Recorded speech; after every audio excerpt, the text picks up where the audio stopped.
Song of myself এই কবিতাটির লেখক বিখ্যাত আমেরিকান কবি ওয়াল্ট হুইটম্যান।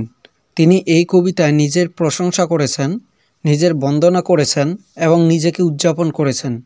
তিনি এই কবিতায় কিছু সিম্বল ব্যবহার করেছেন, যে সিম্বল দ্বারা শুধু তার নিজেকে নয় বরং সমগ্র জাতিকে, সমগ্র আমেরিকাবাসীকে উদ্দেশ্য করা হয়েছে। তিনি যে বন্দনা করেছেন, যে উদযাপন করেছেন, তা মূলত প্রত্যেক মানুষের উদযাপন, প্রত্যেক মানুষেরই বন্দনা। কবি বলেছেন যে তার কথা হলো প্রত্যেকটি মানুষের কথা, তার চিন্তা হলো প্রত্যেকটি মানুষেরই চিন্তা।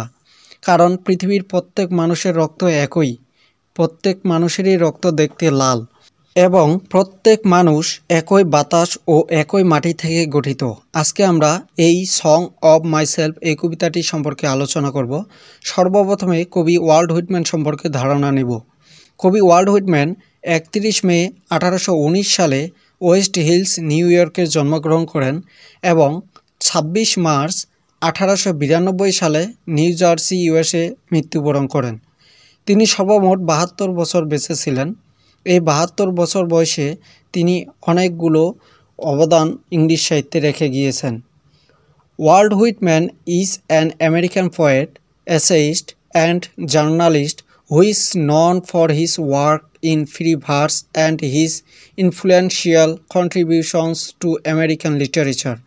ওয়াল্ট হুইটম্যান হলেন একজন আমেরিকান কবি, যিনি প্রাবন্ধিক এবং সাংবাদিক, যিনি মুক্তপদ্যে তার কাজ এবং আমেরিকা সাহিত্যে তার প্রভাবশালী অবদানের জন্য খুব বেশি পরিচিত।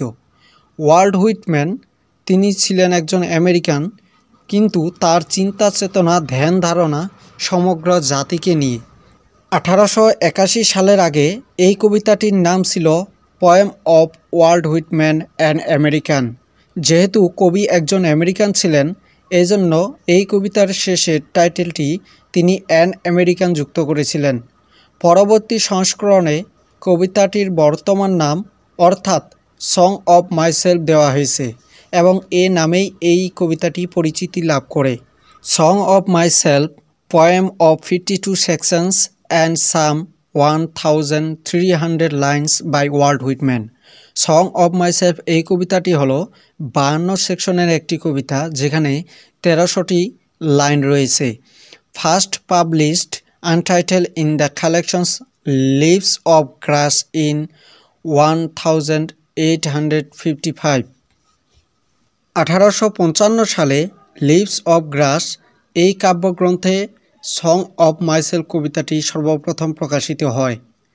এই কবিতায় কিছু ইম্পর্ট্যান্ট সিম্বল ব্যবহার করা হয়েছে, যেমন আই বলতে কবি তিনি নিজেকে বুঝাননি, বরং তিনি আমেরিকার প্রত্যেকটি মানুষকে বুঝিয়েছেন।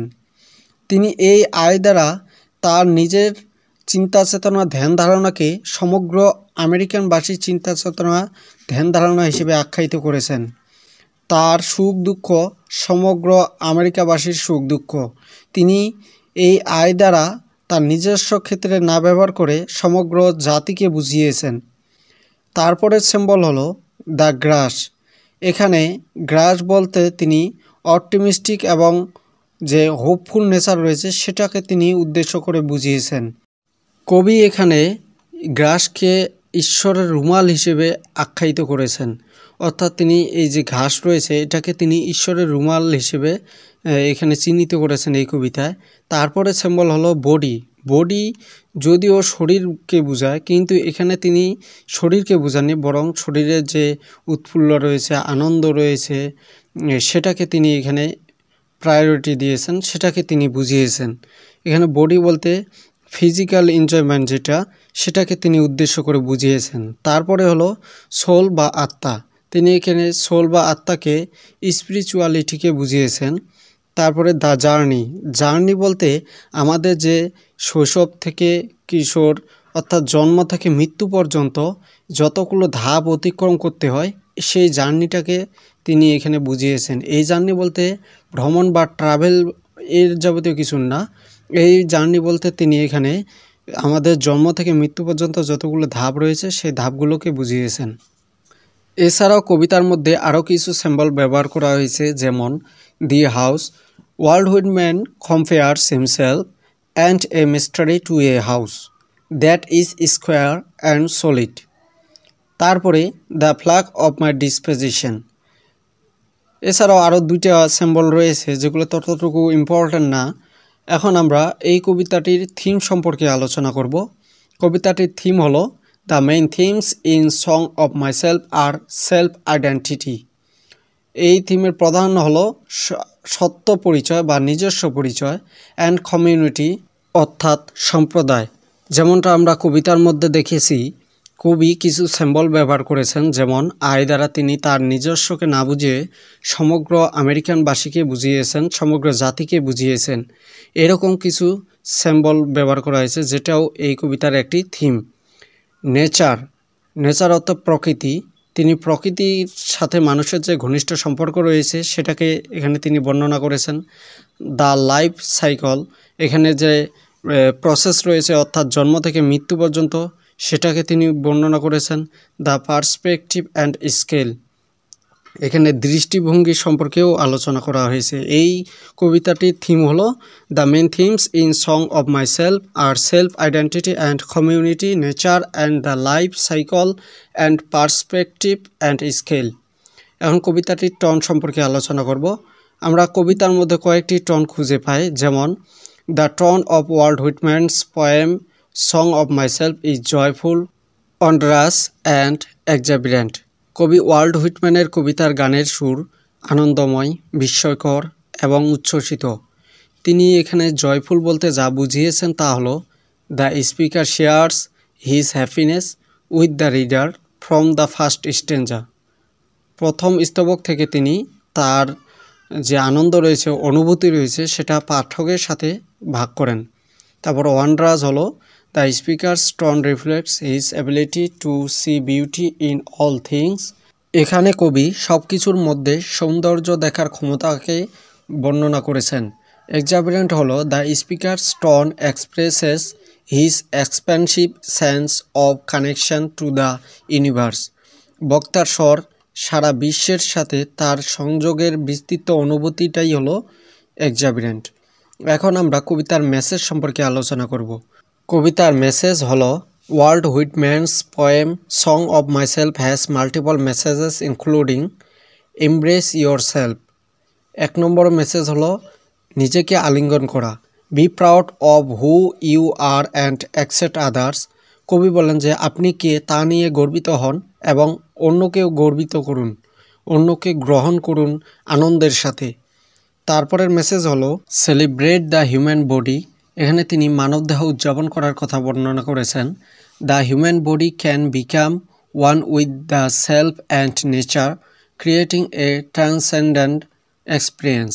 তিনি বর্ণনা করেছেন মানবদেহ আত্মা এবং প্রকৃতির সাথে এক হয়ে উঠতে পারে এবং একটি সুন্দর ট্রান্সেন্ডেন্ট এক্সপিরিয়েন্স তৈরি করতে পারে, অতীন্দ্রিয় অভিজ্ঞতা তৈরি করতে পারে। এরপরে কবি বলেন celebrate the interconnectedness of humans and nature, মানুষ এবং প্রকৃতির আন্তঃসংযুক্ততা উদযাপন। তারপরে celebrate the equality of all people, সকল মানুষের সমতা উদযাপন। এরপরে celebrate the unity of all living things, সকল জীবের ঐক্য উদযাপন। এই সকল কিছুই হলো এই কবিতাটির মেসেজ। কবিতাটির rhyme scheme without a set rhythm or rhyme structure. এই কবিতায় কোনো রাইম স্কিম ব্যবহার করা হয়নি। এখন আমরা কবিতাটির বাংলা সামারি সম্পর্কে আলোচনা করব। এই কবিতার শুরুতেই কবি ওয়াল্ট হুইটম্যান তিনি বর্ণনা করেছেন একটি সিম্বল দিয়ে, সেটি হলো আই। তিনি বলেছেন I celebrate my self and sing my self.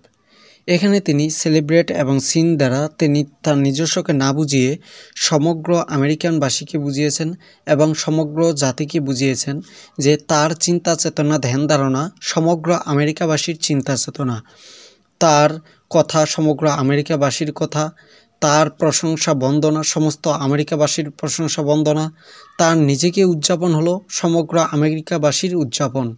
এমনকি তার যে অন্তর্ব্যথা রয়েছে, তার যে দুঃখ রয়েছে, তার যে ক্ষোভ রয়েছে, সমস্ত কিছুই হলো সমগ্র আমেরিকাবাসীর পক্ষ থেকে। তিনি এখানে আই বলতে নিজেকে বুঝাননি, বরং সমগ্র জাতিকে বুঝিয়েছেন। এরপর কবি শুরুতেই একটি প্রার্থনা করেছেন, সেটি হলো তিনি যেহেতু একজন 37 বছর বয়স্ক সুঠাম যুবক, তার দেহে এখন শক্তি রয়েছে, তার অনেক স্বপ্ন রয়েছে, তার অনেক আশা আকাঙ্ক্ষা রয়েছে, এজন্য তিনি জীবনের শেষ পর্যন্ত এরকমই সুঠাম অবস্থায় থাকতে চান। তিনি ভ্রমণ শুরু করেছেন, যে ভ্রমণ মৃত্যুর আগ পর্যন্ত এভাবেই চালিয়ে যেতে চান। এরপর কবি ঘরের বর্ণনা করেছেন, যেখানে তিনি আলমারির ভেতরে একটি সুগন্ধি দেখতে পেয়েছেন। সেই সুগন্ধটি এমন এক সুগন্ধি যার ঘ্রাণ তাকে ব্যাকুল করে তোলে। তিনি এই সুগন্ধি নিতে চান না, কিন্তু তারপরও তাকে নিতে হচ্ছে। তিনি এই ঘরের ভিতর থাকতে চান না, তিনি বাইরের পরিবেশ দেখতে চান, বাইরের নদীর ধারে যেতে চান এবং বাইরের সুন্দর বন, প্রাকৃতিক সৌন্দর্য সেটা তিনি উপভোগ করতে চান। কিন্তু তার এই বন্ধ ঘরের মধ্যে থাকার কারণে সেটি আর হচ্ছে না, যার কারণে তার মনের এই আকাঙ্ক্ষাটা রয়ে গেছে। তিনি বর্ণনা করেন যে তিনি প্রকৃতির সাথে মিশে যাবেন এবং প্রকৃতির সাথে তিনি আনন্দ উপভোগ করবেন। তিনি প্রকৃতির সব কিছুই দেখবেন, শুনবেন এবং সেটিকে উদযাপন করবেন। তারপরে তিনি বলেছেন যে তিনি বর্তমানকে নিয়ে ভাবছেন, তিনি অতীত আর ভবিষ্যৎ এই দুটিকে নিয়ে ভাবছেন না। তিনি শুধু বর্তমানকে এনজয় উপভোগ করতে চাচ্ছেন এবং বর্তমান থেকে অভিজ্ঞতা নিতে চাচ্ছেন। তিনি প্রকৃতির সাথে মিশে বর্তমানটাকে বেশি বেশি উপভোগ করতে চাচ্ছেন। পৃথিবীর প্রত্যেকটি কণার সৌন্দর্য তিনি অবলোকন করতে চাচ্ছেন। তিনি বর্ণনা করেন, শরীর ও মন দুটি আলাদা জিনিস। তিনি মনকে অর্থাৎ আত্মাকে তার সাথে হাঁটার জন্য আমন্ত্রণ জানিয়েছেন, যাতে করে তিনি পৃথিবীর এই সৌন্দর্য উপভোগ করতে পারেন, নরম ঘাসের উপর হাঁটতে পারেন, প্রকৃতির সৌন্দর্য দেখতে পারেন এবং তিনি এই বর্তমানকে উপভোগ করতে পারেন। একই সাথে তিনি শরীর ও আত্মার এই চলমান জার্নির জন্য নিজের ভেতরে যে প্রশান্তি লাভ করেছেন, সেটা সৃষ্টিকর্তা প্রদত্ত প্রশান্তি বলে বর্ণনা করেছেন। তারপর তিনি এখানে একটি গল্প বর্ণনা করেছেন, যে গল্পটি হলো, এক বালক হঠাৎ একদিন তার কাছে কিছু ঘাস নিয়ে আসলো এবং সেই বালকটি তাকে জিজ্ঞাসা করলো, এগুলো আসলে কি? তিনি মূলত সেই সময় এই প্রশ্নের উত্তর দিতে প্রস্তুত ছিলেন না, যার কারণে তিনি কোনো উত্তর দিতে পারেননি। পরবর্তীতে তিনি বর্ণনা করেন যে এগুলো হলো সৃষ্টিকর্তার রুমাল, অর্থাৎ the flag of my disposition. কবি বর্ণনা করেন যে পৃথিবীতে যত সৌন্দর্য রয়েছে, সকল সৌন্দর্যের মধ্যে গ্রাস হলো অন্যতম। এছাড়াও তিনি এগুলোকে সৃষ্টিকর্তার অপরূপ নিয়ামত হিসেবে বর্ণনা করেছেন। এরপর কবি বর্ণনা করেন, এই গ্রাস বা ঘাসগুলো হলো পৃথিবীর সেই সমস্ত শিশুদের প্রতিচ্ছবি যারা দুনিয়ার জার্নিতে শিশু অবস্থায় চলে গিয়েছেন। এবং তিনি বর্ণনা করেন, পৃথিবীর সমস্ত মানুষের প্রতিচ্ছবি হলো এই ঘাসগুলো, কারণ সমগ্র মানুষের ব্যথার বেদনা প্রতিচ্ছবি এখানে ফুটিয়ে উঠেছে। তিনি বলেন যে এটাও হতে পারে যে এই ঘাসগুলো পৃথিবীর বুকে জীবিত সকল যুবকদের ভিতরে আর্তনাদ, যেই আর্তনাদ তাদের কোমল হৃদয়ে বারবার ফুঁপিয়ে ফুঁপিয়ে উঠতেছে। কবি বলেন, এটাও হতে পারে এই ঘাসগুলো হলো সেই সকল বিধবার প্রতিচ্ছবি যারা মানুষের ভর্ৎসনার জন্য নিজেকে লুকিয়ে রেখেছেন এক বন্ধ কুটিরে। তিনি বর্ণনা করেন, বৃদ্ধাশ্রমের সেই বৃদ্ধার কোমল চুলও হতে পারে, অথবা বৃদ্ধ লোকটির কোমল দাড়ি থেকে ফুটে উঠে পাকা চুলও হতে পারে। এই ঘাসগুলো সেটাই হতে পারে যে সহস্র মানুষের হৃদয়ের আর্তনাদ। তিনি পরবর্তীতে আরেকটি কাহিনী বর্ণনা করেন, সেখানে তিনি বলেন যে 28 জন যুবক একটি নদীতে বা একটি জলাশয়ে গোসল করতেছিল, আর তাদেরকে দেখতেছিল এক সুন্দরী রমণী, যে জানালার পাশ থেকে তাদেরকে অবলোকন করতেছিল। কিন্তু সেই 28 জন যুবক সুঠাম দেহের অধিকারী, যাদের অনেক শক্তি, দেহে বর্তমান যৌবনের ফুল প্রস্ফুটিত হয়ে আছে, তারা সেখানে গোসল করতেছিল। আর সেই রমণীটি, সেই যুবতীটি জানালার পাশ থেকে তাদেরকে দেখতেছিলেন এবং সেও তাদের সেই আনন্দের সাথে সেখানে জড়িয়ে গেলেন। কিন্তু সেই 28 জন যুবক টের পেল না। সেই যুবতী রমণী তাদের কাঁধে হাত রেখে আনন্দ ভাগ করলো, কিন্তু তারা কেউ বুঝতে পারেনি। এরপর কবি বর্ণনা করেন একটি কসাই বালকের কথা, যে তার দৈনন্দিন কাজে ফিরেছে এবং ছুরি ধারালো করতেছে তার কাজের জন্য। এরপর কবি বর্ণনা করেন কৃষকের কথা, কিভাবে সে বীজ থেকে শুরু করে ফসল বুনে এবং কিভাবে তার কার্যকলাপ সে কৃষিক্ষেত্রের মধ্যে করে থাকে। তারপর তিনি অন্যান্য পেশার মানুষগুলোর কাজের বর্ণনা করেন। তিনি মনে করেন প্রকৃতির প্রতিটি উপাদান প্রত্যেক শ্রেণী পেশার মানুষদেরকে নিয়েই তার কবিতা। তাই তিনি প্রকৃতির উপাদান এবং সকল শ্রেণী পেশার মানুষের বন্দনা করেছেন, সকলকে তিনি উপস্থাপনা করার চেষ্টা করে গিয়েছেন। এই ছিল সং অব মাইসেলফ কবিতার বাংলা সারাংশ। তো ভিউয়ার্স, ভিডিও ভালো লাগলে অবশ্যই লাইক, কমেন্টস এবং শেয়ার করবেন। ধন্যবাদ।